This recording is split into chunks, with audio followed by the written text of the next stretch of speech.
Hi, my name is Maria and I will tell you a little bit about the coherence principle. I will go over a brief overview description, some of the guidelines for use, examples, and finally some challenges of this principle. So to get started, the coherence principle's main aim is to keep lessons uncluttered. It suggests to avoid using any material that does not support the instructional goals and that can be distracting, disruptive, or activating irrelevant prior knowledge, even though it may seem visually appealing. Seductive details such as background sound, too much text, or overwhelming graphics can overload the learner's attention and working memory. So, in short, the coherence principle recommends weeding out seductive visuals, text, and sound not essential to the lesson and its objectives, and ultimately promotes the idea that less is more.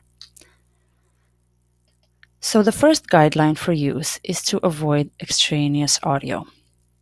According to this principle, background music and sound can be distracting and disruptive when learning a new concept. Thus, they should be avoided. Extraneous audio can also overload the working memory, which is limited, and in turn make learners lose focus over main narration. The second guideline for use is to avoid extraneous graphics. Extraneous graphics such as video and pictures should be avoided, and they should not be used just to pretty up pages. They too can be distracting and disruptive, especially when irrelevant to the learning objective, and in turn they can activate irrelevant prior knowledge.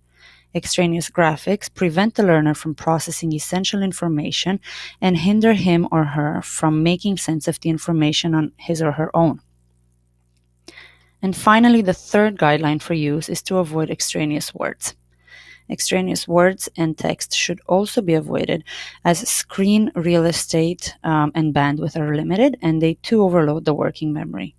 Research has found that using simple and concise text to describe content and narration is proven to be more effective for learning as opposed to detailed text, which prevents learners from constructing their own knowledge and understanding.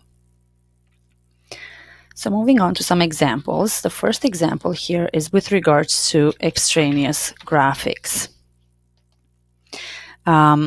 This first illustration is a good example of extraneous graphics that are added for interest and that are unrelated to the lesson. While the lesson is intended to teach about lightning formation, the extra visuals and details, captioned details, are unnecessary. Thus, this type of illustration should be avoided altogether. In the second example here, this is a good example for using simpler versus more detailed visuals. In a study conducted by Butcher in 2006, it was found that using simpler drawings, such as the one in Figure A, was more effective, and there was a greater attempt for understanding of how the heart works, as opposed to using a more detailed illustration like the one in Figure B.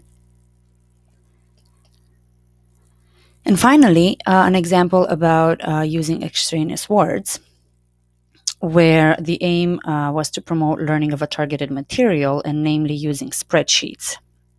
In the image on the left here, the text is extensive and it overly details the spreadsheet concept, while not even having a graphic of the spreadsheet. However, in the image on the right, the text is leaner, and it is combined with relevant visuals explaining the concept at hand, the actual spreadsheet. Looking at some of the challenges of this principle, while it is effective for beginner learners or when learning a new concept, it is not very effective for experienced learners, those who may benefit from some graphics for added visuals or for more detailed illustrations. In summary, in order to adhere to the coherence principle, it is important to follow the three guidelines: the ones of avoiding extraneous sound, graphics, and words, and ultimately, less is more. Thanks for listening and watching.